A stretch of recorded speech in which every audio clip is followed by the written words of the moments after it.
Olá, bom dia, terça-feira, 22 de novembro de 2022. Está começando Elas na Pan, das manhãs Café com Pan da Jovem Pan News Piracicaba. Eu sou Cris Sanches e você já sabe, este é o programa feito para você, mulher moderna, inteligente, que sabe usar a informação de qualidade a seu favor. Hoje, 22 de novembro, é dia do músico. Eu amo música e vocês? Dia do músico. Um beijo para todos os músicos aqui em Piracicaba. A gente tem músicos maravilhosos e eu quero deixar um beijo para cada um deles aí, que faz a vida da gente muito mais bonita. Toda terça-feira, às 9 da manhã, a gente tem um encontro marcado aqui na 99.5 FM. Você quer participar? Dar sua opinião, sugerir uma pauta? Manda uma mensagem pelo WhatsApp. Anota aí, 971482932. Hoje o nosso programa termina 15 minutinhos mais cedo, porque teremos a transmissão do jogo Dinamarca e Tunísia a partir das 9h45 pela Copa do Mundo. Fica comigo, que tem muita coisa bacana pra gente conversar. Bom dia, Karina Piscinato, que tá comigo aqui na bancada. Bom dia, Cris Sanches, tudo bem? Tá tudo bem com você? Tudo bem com você, Bruno Alves. Bruno Alves. Querida convidada maravilhosa. É surpresa. Surpresa, eu falei plena e maravilhosa, eu não falei nome, Oi, dorme no formal, tudo bem? Gata. Bom dia. Bruninho. Sem nomes. Solta a vinheta que daqui a pouco eu conto da nossa convidada. Elas na Pan. Bom, a Copa do Mundo, Karina, a Copa do Mundo de Futebol começou anteontem lá no Catar, né? Que é um país longínquo na Península Árabe. Já esteve lá, Karina? Já passou por lá? Não, eu só tô vendo a Argentina se ferrar agora. É um país de maioria muçulmana, com uma paisagem que abrange aí um deserto árido e um longo litoral no Golfo Pérsico. É bem provável que muitos brasileiros nunca tinham ouvido falar do Catar até a FIFA resolver que a sede da Copa do Mundo seria lá. Inclusive, numa época nada convencional, né? A gente estava acostumada com Copa do Mundo em férias de julho e tal, né? E se tratando dessa competição que praticamente para o planeta. Então, pela primeira vez, está acontecendo nesse momento. E eu, Karina, eu ouvi falar do Catar um pouquinho mais de detalhes graças a uma amiga que se mudou para lá nos anos 2010, mais ou menos, e ela viveu por lá um tempo com a família. E ela está aqui hoje para nos contar essa experiência. Eu estou falando da minha amiga querida, de longa data, a arquiteta Silvana Bordenali. Bom dia, Silvana. Obrigada por aceitar o convite. Estou muito feliz de ter você aqui no estúdio. Bom dia, Cris. Bom dia a todos. Eu que agradeço o convite. Um imenso prazer estar aqui e poder falar da minha experiência. A Silvana é esposa de radialista, meu querido amigo Ari Jones, da Difusora, para quem eu mando um beijão, e diz que é a primeira vez que ela fala em rádio. É verdade isso, Silvana? É verdade. Tinha que ser com você, né? A gente está sempre inventando moda, né? Sil, eu queria que eu já conheço uma parte dessa história, por isso até que eu criei esse tema para esse programa, inspirada na sua narrativa. Eu me lembro quando você voltou do Catar, você falou, Cristiane, fui morar, porque a gente tinha perdido um pouco o contato naquela época. E você me contou, eu queria que você contasse aqui para os ouvintes, dividisse com a gente aqui no Elas na Pan, como é que você foi parar no Catar, Silvana Bordenali? Então, Cris, na verdade eu fui para o Catar em 2008, por um tempo, para escolher casa, moradia, né? Escola para as crianças, porque a família toda ia mudar. Aí fui mesmo e fiquei o ano de 2009 todinho. Naquela época, as pessoas nem imaginavam o que era Catar. Eu mesma não imaginava, né? Estava começando a surgir comentários sobre Dubai, que Dubai ia virar uma cidade turística maravilhosa, de sheiks e não sei o quê, né? Isso tudo que todo mundo comentava. Mas ninguém sabia realmente onde era, o que era, como era. Aí fomos para lá. Vocês foram lá para tentar um negócio? Para trabalhar, para trabalhar. Fazia comércio exterior na época e meu ex-marido levava esse tipo de produto para outros países, até chegar ao Catar. Na verdade, assim, foi especulado uma possibilidade de ir para Dubai primeiro, e de Dubai pulamos para o Catar. E aí, quando ele chegou falando assim, vamos para o Catar, o que passou pela sua cabeça, já que a gente praticamente não ouve falar, né, nesse país? Não ouvia. Catar o quê? Então, é uma pergunta interessante, porque todo mundo, quando eu dizia assim, eu tô indo pro Catar. Catar o quê? Sabia. Porque ninguém sabia. O que você foi catar lá? Diziam os pra mim. O que você né? o que você foi catar? Nossa, eu catei tanta coisa, gente, que vocês não fazem ideia. Sabe? Porque foi assim uma experiência. Nossa, surreal tudo, entendeu? E eu falo que fui catar diversidade de cultura. Eu, como arquiteta, vi uma arquitetura maravilhosa, entendeu? Como então, é que assim, você chegou lá? Na época, você foi o quê? Você pegou um avião aqui em São Paulo, foi para onde? Pois é. Então, para ir para o Catar naquela época, a gente demorava de 21 a 22 horas de voo, né? Tinha uma parada em Amsterdã e depois ia embora para o Catar. Hoje não, hoje já tem voo direto. Do Brasil para lá. Do Brasil para lá. Já diminuiu isso, acho que de 14 a 16 horas, mais ou menos. Antes era muito maior o tempo de voo. E aí, quando eu cheguei lá, eu tive muita sorte. Eu falo que eu tive muita sorte. Porque eu não sabia, eu tava, tipo assim, para onde eu vou, né? O que eu vou fazer, onde eu vou morar. Apesar de ter uma pessoa que já estava no Catar há 9 anos, que seria a pessoa que ia montar essa loja da Indus Parquet, né? Então, quando eu estava num shopping, eu ouvi a conversa de uma mãe com uma filha, e eram brasileiras. Olha que tem em todo lugar, né?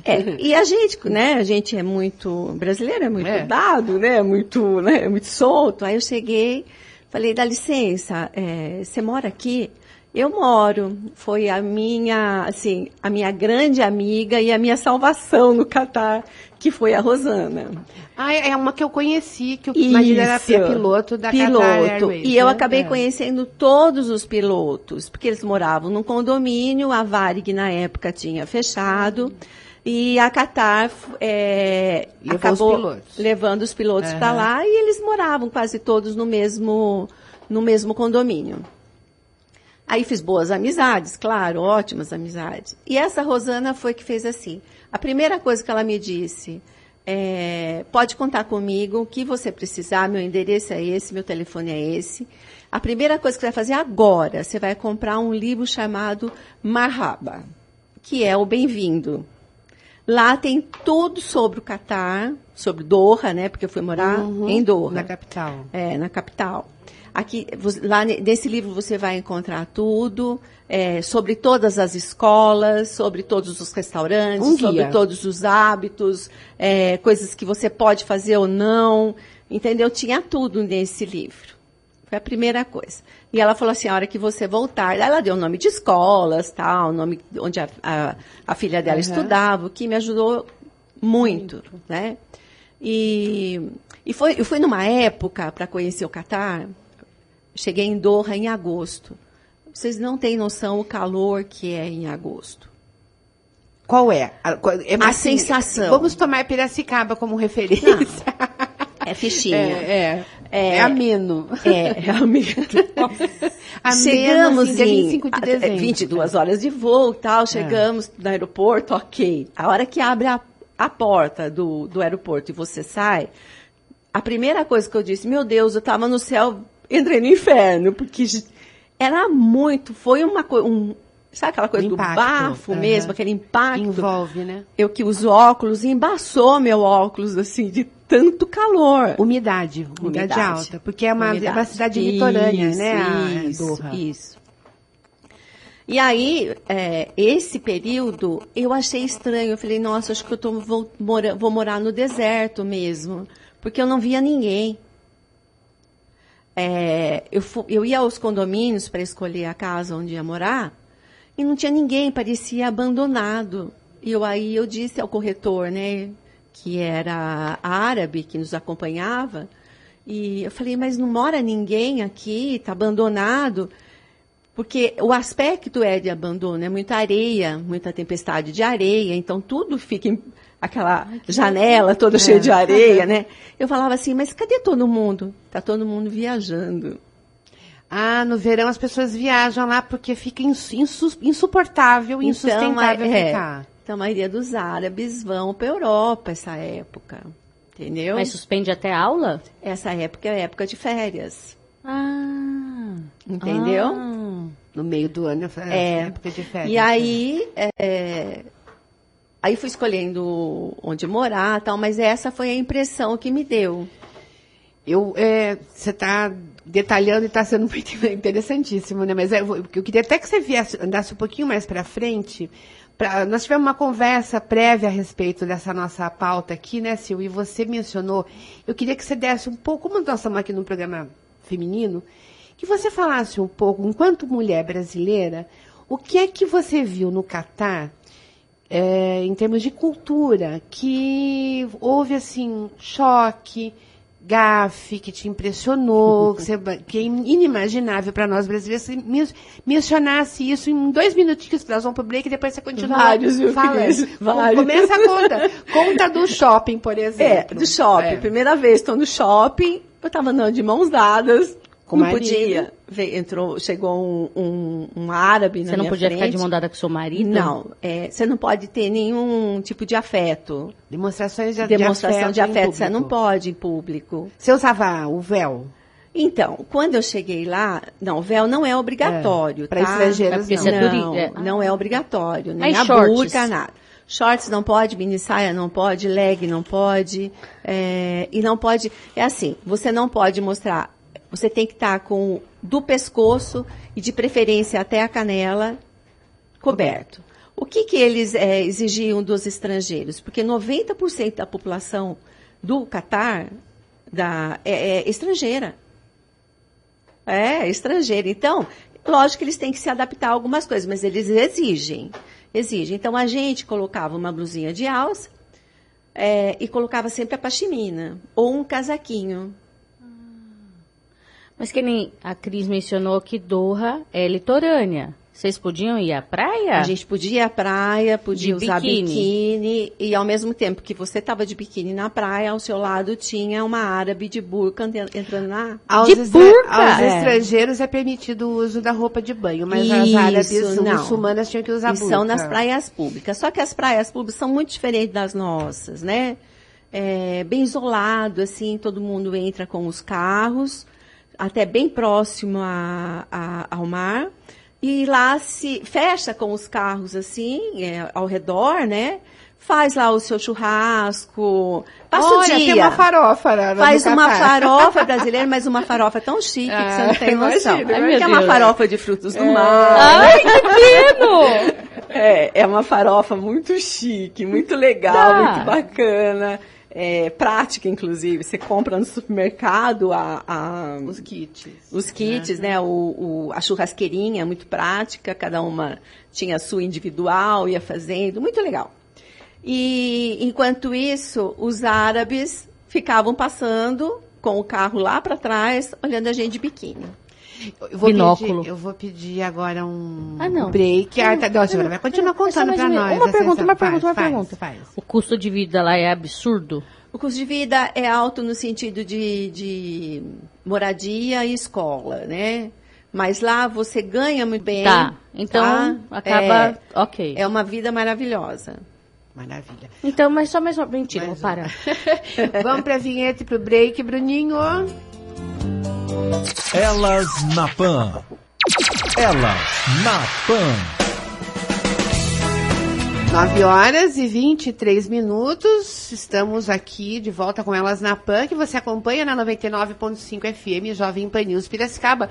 Hoje a gente recebe aqui a arquiteta Silvana Bordenali, que está compartilhando com a gente a experiência de ter vivido uma temporada no Catar, país onde está acontecendo a Copa do Mundo. Um país de maioria muçulmana, de cultura muito diferente da gente. E ela está aqui contando histórias incríveis. Continua com a gente, que daqui a pouquinho ela volta. Eu vou desviar um pouquinho do assunto para falar de uma coisa que causou o que falar aqui na cidade, né? Aliás, não só na cidade.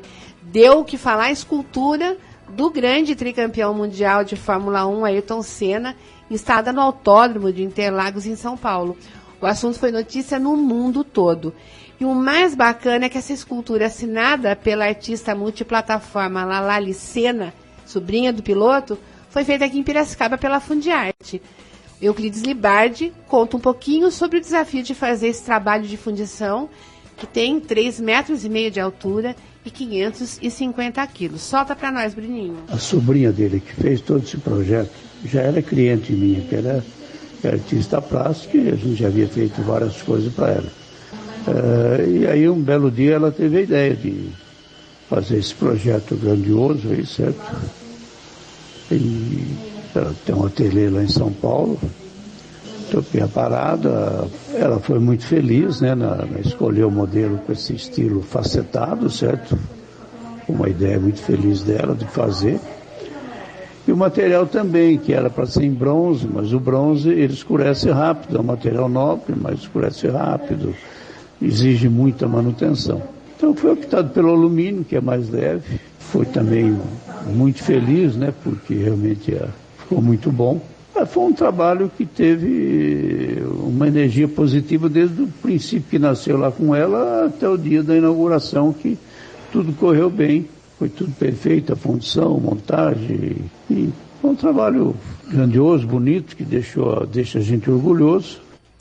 Eu tive ontem o prazer de conversar com a Lalali Senna, que fala para a gente com exclusividade sobre o processo de criação e execução da escultura e sobre a repercussão internacional do trabalho. Olá a todos, olá Cris, obrigada aí pela oportunidade de contar do meu trabalho. Olá a todo o povo de Piracicaba.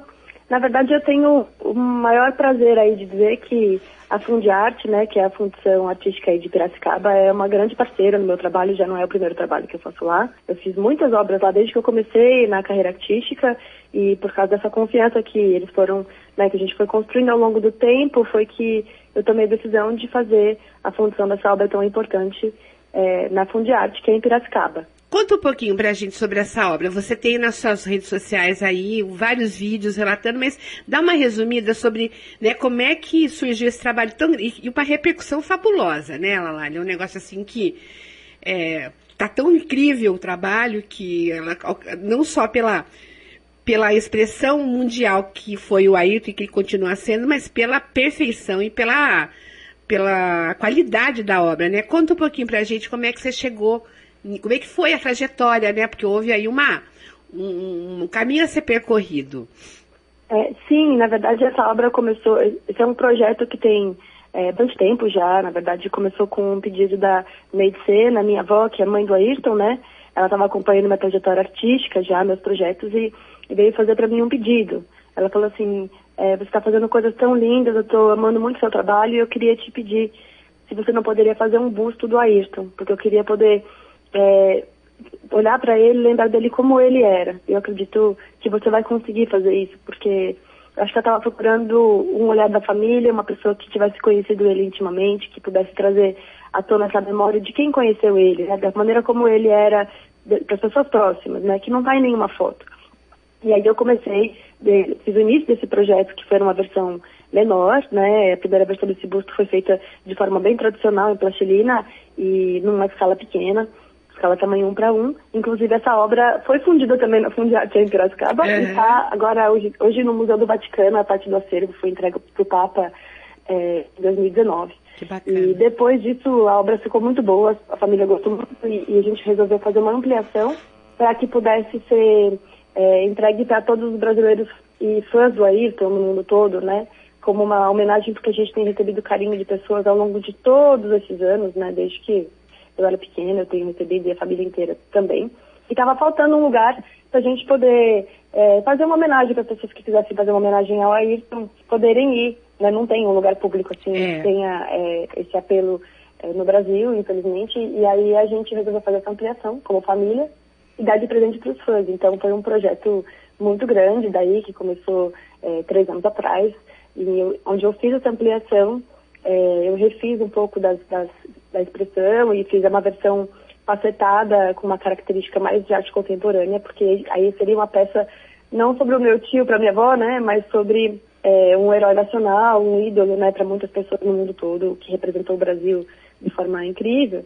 E a gente quis fazer essa homenagem aí, por isso que a peça ela é de alumínio facetado, né, porque é como se fosse um grande espelho, para que as pessoas possam se ver refletidas de volta, para que quando elas olhem para essa pessoa que muitos admiravam, não vejam só ele, mas vejam a si mesmos também, porque o Ayrton, ele representou o povo brasileiro, representou aspectos de vencedor, de campeão, de fazer as coisas do jeito certo, dos valores que muitos de nós precisamos, né, para continuar fazendo esse trabalho e vivendo a nossa vida e conquistando as coisas que cada um precisa conquistar na própria vida, né? Com certeza. E aí ela foi ampliada e foi feita um grande processo de ampliação, onde teve que ser feito o modelo grande, depois teve que ser feito o molde, teve que ser feita a fundição em mais de 28 partes, que foi feita aí também na Fundiarte em Piracicaba, com a ajuda de muitas pessoas, né? Porque isso é um projeto muito grande que seria impossível um artista fazer sozinho. Toda a parte do processo de fundição é feita, né, por um lugar especializado, onde as pessoas têm equipamento e capacitação para fazer isso, né? E com peças enormes, e a peça final foi fundida, foi soldada a partir de todas essas outras partes, de 28 partes, que foram feitas ao longo de um ano de trabalho aí na fundição. E depois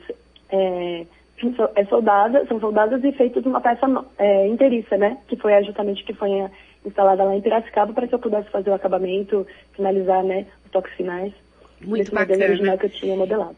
Qual foi a parte mais difícil de todo esse processo, Lalali? Olha, a parte mais difícil foi encontrar a expressão perfeita do busto, né? Realmente eu estava buscando um olhar do Ayrton que não estava nas fotos, e eu procurei muitas fotos quando eu comecei, buscando entender como que seria essa representação que eu queria fazer dele, até para trazer uma coisa que fosse real, né, que tivesse dentro do meu coração, que fosse uma expressão realmente de algo que eu estava inspirada para fazer. E ela não estava em nenhuma foto, mas de alguma forma ela foi aparecendo ao longo do processo, especialmente nos últimos dias que eu estava lá trabalhando na Fundiarte para poder fazer o modelo, refazendo as feições, refazendo o nariz, os olhos, a boca. Eu fui mexendo milímetro por milímetro e de repente parecia que eu estava olhando o Ayrton de volta, né? Para mim ele era o Becão, né? O Becão é o meu tio, né? A maneira como eu conheci ele. E parecia que ele estava me olhando de volta. Foi muito emocionante, foi assim, realmente um grande reencontro para mim, inexplicável. E é lindo porque as pessoas estão reconhecendo isso, todo mundo que viu a obra lá em Interlagos comentou isso comigo, a mídia está comentando, eu tenho recebido feedback do mundo inteiro, de fãs do mundo inteiro falando comigo pelas minhas redes sociais, e realmente foi uma obra que teve uma repercussão mundial, e acho que isso se deve ao fato de que o Ayrton era uma figura muito querida, muito amada, e porque as pessoas gostaram do trabalho também, porque elas realmente reconheceram ele, que para mim é muito mágico, assim. Eu disse isso para você quando a gente combinou essa entrevista. Eu tive o privilégio de ver essa peça no pátio da Fundiarte há mais de um ano, e me foi pedido sigilo a respeito disso, inclusive, e foi mantido.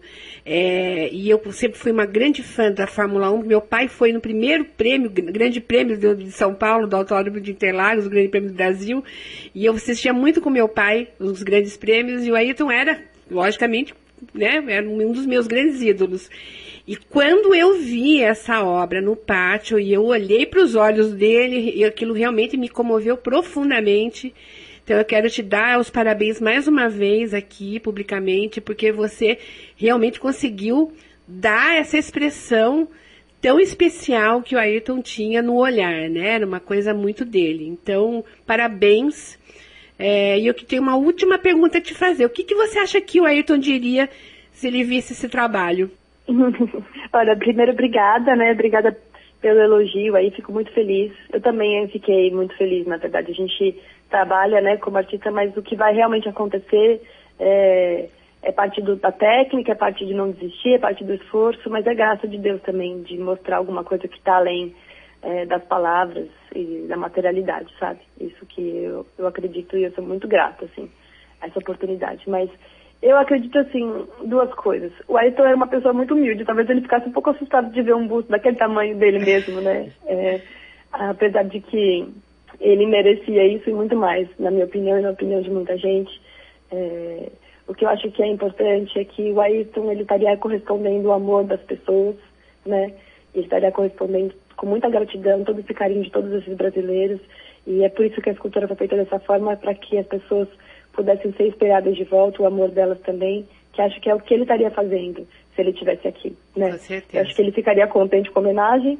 Eu acho que talvez ele pela humildade dele, teria preferido alguma coisa menor, ou nem fazer nenhuma homenagem a ele, do jeito que ele era realmente uma pessoa muito humilde. Mas são esses que merecem ser homenageados mesmo. Com certeza. Obrigada por nos atender, Lalali. Foi um prazer falar com você. Parabéns mais uma vez pelo trabalho. Obrigada, viu? Fiquem com Deus. Obrigada, povo de Piracicaba aí. Tamo junto. Elas na Pan.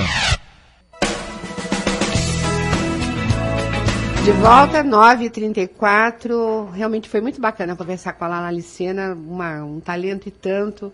E a gente está muito feliz. Um beijo pro seu Euclides Libardi, que ouve a gente direto aqui, viu, seu Euclides? Um beijo pro senhor aí e ao pessoal da Fundiarte. A gente está voltando com a Silvana Bordenali, arquiteta, que morou uma temporada no Catar e está contando pra gente aqui as aventuras e as peripécias. Karina tem uma pergunta para fazer pra Silvana. Sil, suas gafes.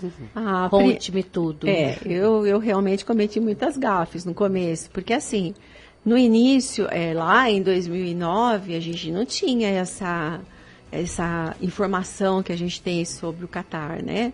Então, tudo meio que foi descobrindo no dia a dia. Foi no erro e acerto, né, Silvana? Exatamente. A primeira gafe, eu falei assim, bom, vou colocar um vestido longo, acho que eu estou bem vestida, né, para ir ao shopping. Vou estar dentro dos padrões. Porém, eu estava de ombro de fora e mostrava meu colo. Escandalizou a cidade. Até então, estava caminhando, parecia tudo tranquilo. De repente, aparece um árabe.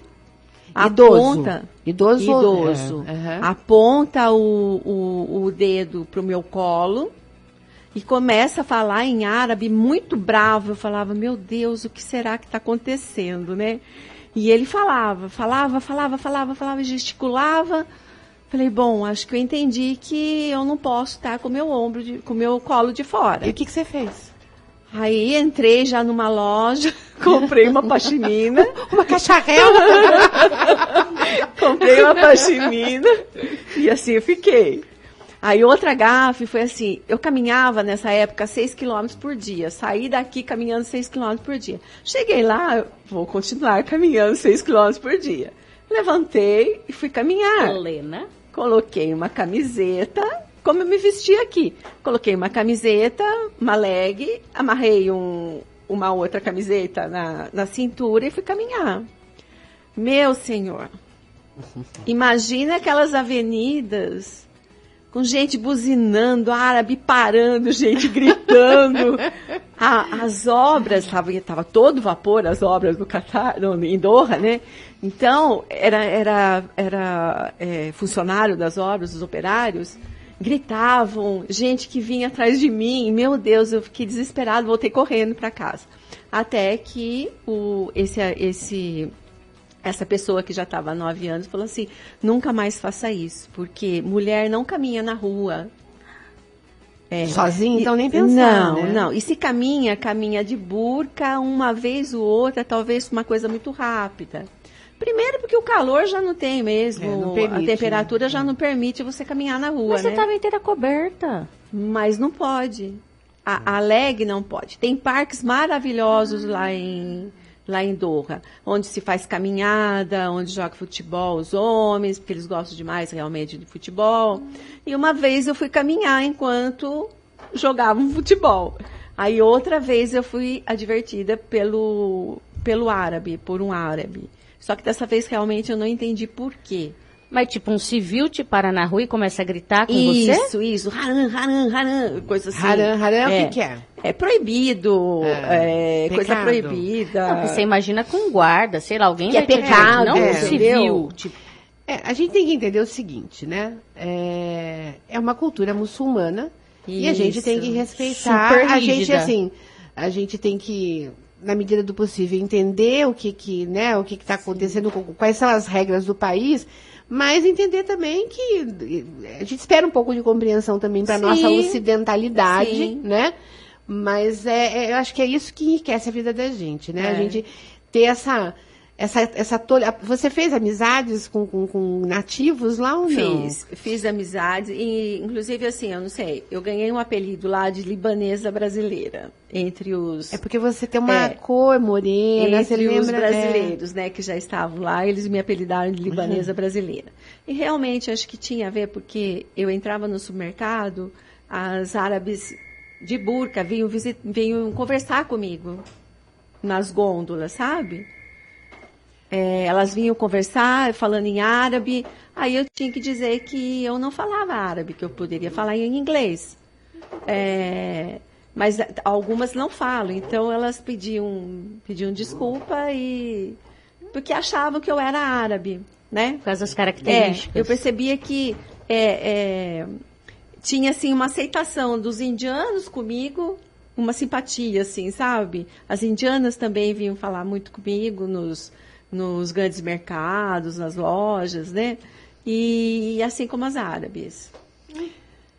Muito bacana. Eu vou abrir um parênteses aqui. A Elisângela Libardi acabou de mandar uma mensagem pra gente aqui no WhatsApp, dizendo que se emocionou com a entrevista da Lala Licena, que está acompanhando a gente aqui, está mandando um beijo para todo mundo. Obrigada, Alice, obrigada por estar ligada aqui com a gente, viu? Um beijo. Mas eu acho que quando a gente vai para um país assim, a gente está sujeito realmente a cometer gafes, e a gente tem que levar na esportiva, né? Aquilo em algum momento te intimidou, te fez assim pensar, quero ir embora para casa? Nunca. Não. Nunca. Eu me adaptei muito lá, gostei muito de morar. Eu acho assim que é um esquema muito familiar, fica muito família. Quanto tempo você ficou lá? Eu fiquei 1 ano, certinho, com a família. Tá. E alguns outros meses que eu fui para conhecer. Seus filhos se adaptaram bem? A pequena, sim. A mais nova, sim, que na época tinha 8 anos. A mais velha, que na época tinha 15, não se adaptou e eu precisei mandar de volta aqui para o Brasil e ficar com a avó, porque ela não se adaptou. Tá. E a comida lá?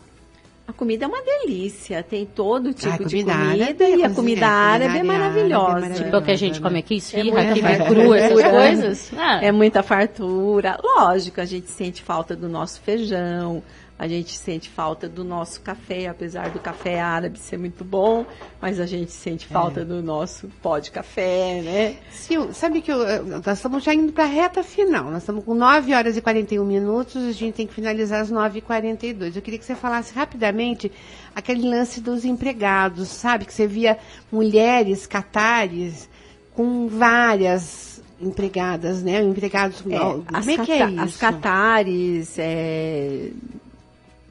você sabia o padrão das catares pela burca. As burcas eram maravilhosas, as que tinham muito dinheiro entravam nos shoppings, porque eu falo sempre shopping, porque shopping é o local de se passear com a família. Lá, climatizado, porque né? Tudo climatizado, tem lojas lindíssimas, tem a parte, vamos dizer, das lojas normais, depois tem a parte das lojas de grife. Elas entravam na frente, e atrás entravam normalmente umas 3 filipinas, uma segurando bolsa, a outra segurando as crianças, a outra... era muito funcionário para cuidar para atender essa árabe. Bom, a Karina vai chorar, ó, já começou a chorar. A gente vai ter que fazer, acho que um segundo tempo sobre o Catar com a Silvana, porque a conversa é bem bacana. Tem muita coisa para contar aqui. Sil, eu queria agradecer muito você ter aceitado o nosso convite. Eu estou muito feliz de estar com você aqui, que é uma amiga querida de tantos anos, uma mulher com uma bagagem cultural riquíssima. E eu quero agradecer, hoje nós vamos ter que terminar mais cedo, que daqui a pouco tem jogo da Copa, né? Dinamarca e Tunísia. Dinamarca e Tunísia, continuem ligados aqui na Jovem Pan News. E eu quero deixar uma mensagem aqui de encerramento do programa. Não tenho medo de nada. Temos que ensinar o medo a ter medo de nós. Quem disse isso foi a gloriosa, maravilhosa cantora Elza Soares, que nos deixou esse ano. O programa Elas na Pan vai ficando por aqui. Eu quero agradecer a Karina Piscinato, que esteve aqui do meu lado, me dando todo o suporte. A Silvana Bordenali, nossa convidada. Na técnica eu tive o apoio luxuoso do Bruno Alves, do Ali Gonçalves. E eu, Cris Sanches, espero que você, todas as terças, aqui na 99.5 a partir das 9 da manhã com Elas na Pan, especialmente feito para você. Até lá!